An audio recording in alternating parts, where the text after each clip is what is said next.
Et bien bonjour à tous et à toutes, c'est Fish Addict.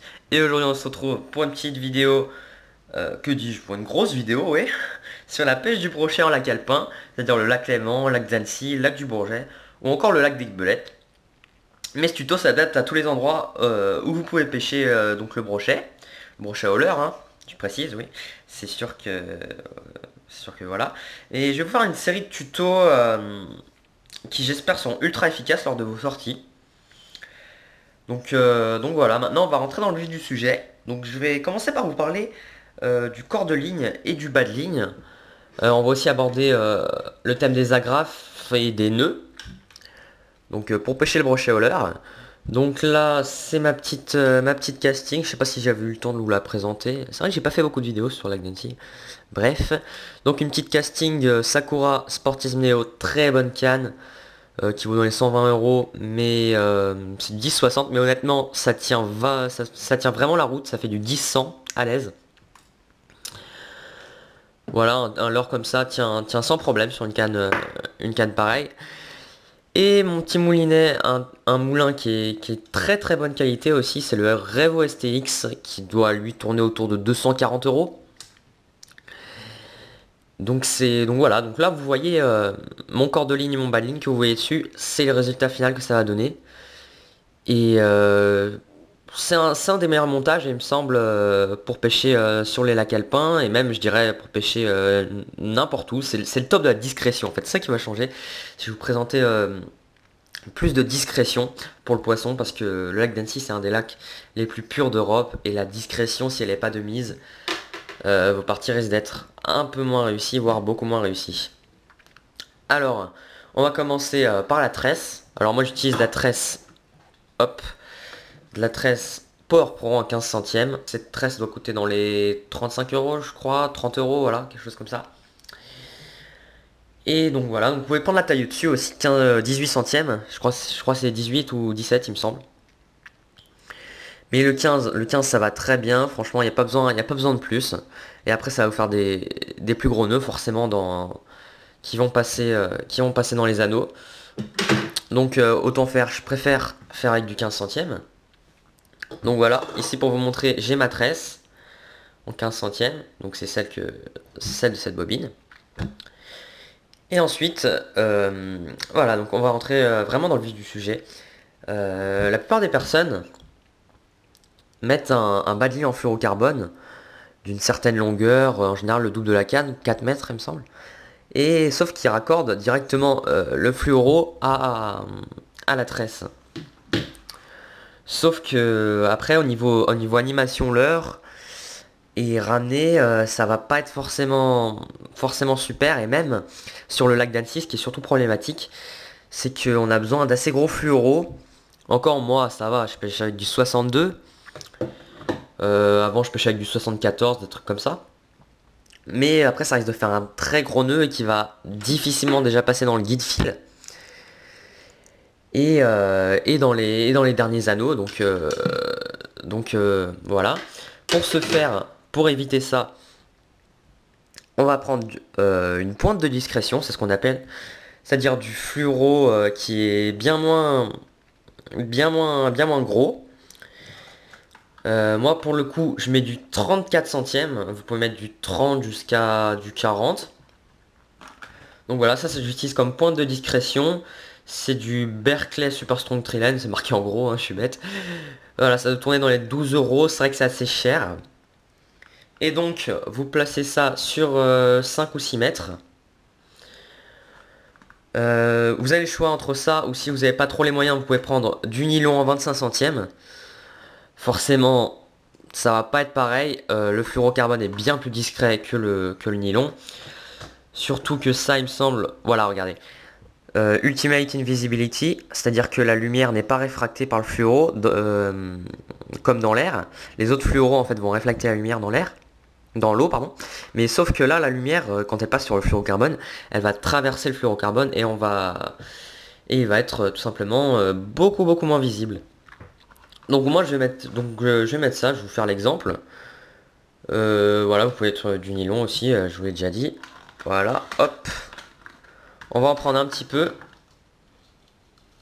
Hop là. Donc moi je vais pas vous prendre la longueur hein, forcément. Mais la bonne longueur que je vous conseille, ça serait dans les 6-7 mètres. Vous allez dire, ah c'est énorme et tout. Mais franchement, après, quand vous allez, si jamais vous cassez votre bas de ligne ou vous restez accroché dans une branche, vous pourrez toujours continuer à pêcher sans avoir de doute. Ouais, est-ce que mon bas de ligne est encore efficace Je me suis retrouvé avec 3 mètres et franchement, j'étais vraiment inefficace lors de pêche. Ça m'avait saoulé et je m'étais rendu compte que c'était mon bas de ligne qui clochait. Bref, donc vous pouvez mettre 5 mètres, ça va très bien aussi, mais je vous conseille pas en dessous de 5 mètres. 4 mètres en général ça passe, mais pour être sûr, en période où l'eau est très claire, mettez du 6-7 mètres. Voilà. Mieux vaut être trop prudent que pas assez et pas faire de touche. Alors pour le nœud, moi ce que je fais c'est le Allbright. Un nœud maintenant qui a sa réputation, que beaucoup de pêcheurs utilisent car il est assez simple. Et il est très résistant, moi j'ai jamais eu de problème sur ça. Ah oui, au niveau de la résistance, vous voyez ça, sur le fluoro que je vais mettre, c'est du 10 kg 3. Donc en faisant des nœuds, on estime que la résistance perd de 2 tiers après. Donc je vous laisse faire le calcul, hein, 10 fois 2 tiers, je sais pas combien ça va faire, autour de 7-8, quelque chose comme ça, 7-8 kg. Sachant que ça c'est la résistance, donc il y a le frein en plus, il y a donc voilà comment vous maîtrisez le poisson, s'il se débat beaucoup. Là la résistance c'est quand vous l'avez au bout de la canne et que il donne des coups de tête. Donc sur un brochet de 1 mètre, 1 mètre 20, ça passe tranquille. Et de plus que là c'est la tresse qui va prendre.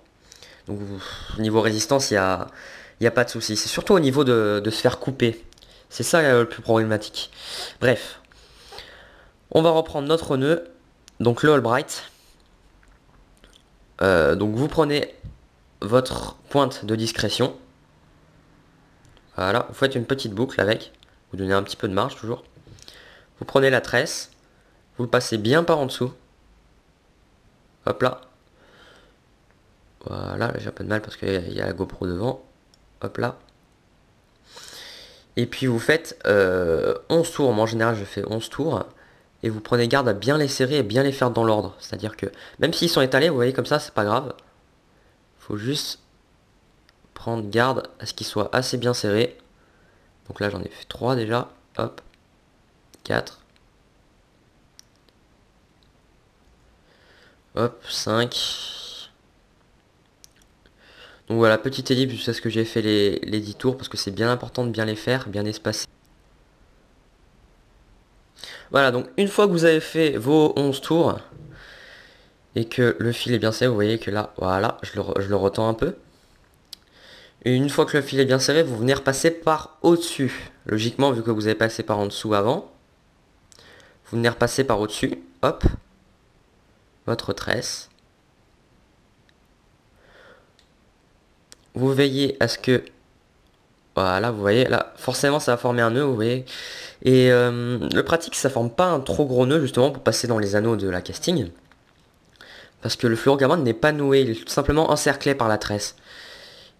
Et voilà, ça évite de faire un trop gros nœud et c'est bien sympa. Donc je vais humidifier. Hop, hors caméra, avant de serrer. Hop. Donc je serre un tout petit peu jusqu'à la fin.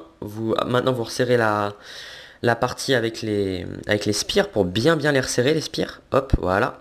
Et juste avant la fin, hop, vous serrez. Donc ouais, ça vous fait un nœud de diamètre relativement faible, hein, c'est super. J'espère que vous avez bien vu en caméra le nœud. Et après simplement vous coupez l'excédent. Vous connaissez le blabla des nœuds. Enfin, j'espère. Hein. J'espère que vous connaissez les nœuds de raccord. Hein. Encore heureux. Hop. La tresse est assez dure à couper. Hop là. Voilà. Le premier. Et le fluoro de ce côté. Vous voyez que le fluoro, ça se fait couper par les dents du brochet à l'aise, du 35. C'est pour ça que c'est important de mettre après un bon bas de ligne. Donc là, voilà, on a ma tresse qui est bien raccordée, avec mon fluoro 35 centièmes, donc ma pointe de discrétion. Et maintenant, on va faire la fin du bas de ligne. Voilà, donc pour éviter de se faire couper, moi je vais mettre le plus gros du coup. Avant, je pêchais souvent en 56 centièmes, comme ça. Et c'était un peu faible avec le niveau résistance, je veux dire, parce qu'un gros brochet, il vous fait 10 kilos, un brochet d'un mètre. Et là, c'est du 13 kilos, multiplié par 2 tiers, ça vous fait à peu près du 10 kilos. Donc, par précaution, mieux vaut prendre ici du Osuri, 62 centièmes, mais qui fait lui du 20 livres, c'est-à-dire 20 kilos. Voilà, alors on va en prendre un petit bout. Hop. Maintenant, niveau longueur, ce que je vous conseille, ça va être de vous prendre aux alentours de 50 cm. 50, 60, ou plutôt 50, ouais, on va dire ça. Plutôt 50. Hop, là j'ai combien? Attendez. 20, 40, encore un petit peu. Voilà, 50. Pour pouvoir, de façon à ce que quand votre leurre soit au bout de votre canne, vu que ça a formé un assez gros nœud, c'est pour ça que simplement on ne le met pas directement avec la tresse, on utilise une pointe de discrétion pour relier les deux. Et donc simplement pour pas que votre leurre soit trop loin, soit trop loin du bout de votre canne, pardon, ce qui vous fera perdre de la distance en lancer. Et voilà, hein, pour que vous ayez une bonne longueur au cas où vous branchez en gamme le fluoro qui coupe pas. Voilà, donc je vous conseille de prendre dans ces alentours du 60, du 70. Moi à la limite je trouve c'est le jeu, je préfère couper de temps en temps. Moi ça m'est presque jamais arrivé de couper. Sachant que aussi les petits brochets coupent plus que les gros brochets. Important à savoir ça. Les dents des petits brochets coupent plus. Mais si vraiment un gros brochet engamme bien votre fil avec le leurre, souvent il va vous couper sur du 56. Donc je vous conseille fortement de mettre du 60 ou du 70. Après ceux qui mettent du 80, 90, 100, je trouve ça un peu exagéré quand même. Moi je trouve c'est le jeu. Je préfère avoir plus de touches et couper une fois dans ma vie plutôt que d'avoir un bas de ligne en béton armé et de faire une touche de temps en temps, voilà quoi. Et donc là on va refaire le même nœud. Voilà, donc au final ça devrait vous donner quelque chose comme ça.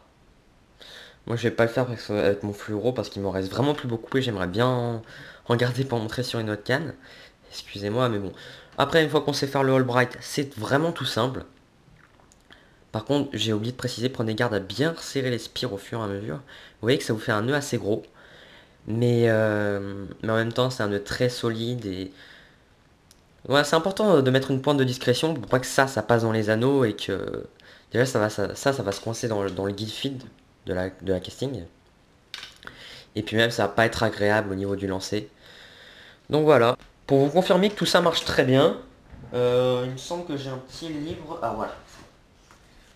La Bible du leurre souple de Berkeley, sans vouloir faire de pub. Ah bah c'est ce que je disais, regardez. Ce nœud convient bien, petit à mettre. Le nœud uni-uni, donc qui sert à Sylvain Legendre pour raccorder sa tresse en 17 à son fluoro 28-30 en pointe de discrétion. Combien de mètres il met lui 5 à 6 mètres. Très bien, bah c'est à peu près la même chose, vous voyez, et lui il fait le All-Bright aussi, le All-Bright simple. J'utilise le All-Bright simple pour relier ma pointe de discrétion en 30 ou 34 centièmes, en mon fluoro en 70 à 90 centièmes. Donc vous voyez là on a mis de 34 centièmes, et en fluoro on a mis 70, donc c'est à peu près la même chose. Donc deux très très bons pêcheurs, je sais pas qui c'est les Chinois, le Sylvain Legendre et Kevin Hernandez qui ont à peu près les mêmes montages pour vous dire que ces montages comptent parmi les meilleurs qu'on peut utiliser sur le lac d'Annecy. Le tout va vous coûter certes un peu cher. La tresse qui va vous coûter 30 euros. Ce fluoro 12 euros. Plus celui-là, je sais pas, 15 euros. Ça va vous faire un total de 60 euros. Mais une fois que vous avez investi dans ça, il y a vraiment il y a vraiment plus de soucis à se faire. Hein. C'est pas vous dire ah je suis peut-être pas assez discret en pêchant avec du baleine en acier. En parlant de baleine en acier, c'est très mauvais le baleine en acier parce que c'est comme la tresse, ça vibre dans l'eau. Et niveau discrétion, c'est affreux. Je sais pas comment j'ai pu pêcher avec ça au début. Je me suis vite arrêté pour me mettre au fluoro. Voilà, j'espère que ce tuto vous aura bien aidé. En tout cas, n'hésitez pas à mettre un pouce bleu, ça vous fait plaisir les amis, à vous abonner. On a bientôt atteint les 300 abonnés, c'est génial. N'hésitez pas à mettre en commentaire si vous voulez passer dans une petite série avec mon ami Full Fishing, qui lui est à 700 abonnés, je crois, que sa chaîne depuis 3-4 ans. Si vous voulez passer avec nous dans une vidéo, simplement ça va s'appeler le Skype de la pêche. Et si vous avez une petite annonce, une petite dédie, des questions à nous poser, allez-y Franco, donnez-nous votre Skype en commentaire. Voilà, sinon c'était Fish Addict pour ce petit tuto. Je vous dis à bientôt pour un autre tuto ou pour une vidéo de pêche. Et ciao tout le monde, portez-vous bien.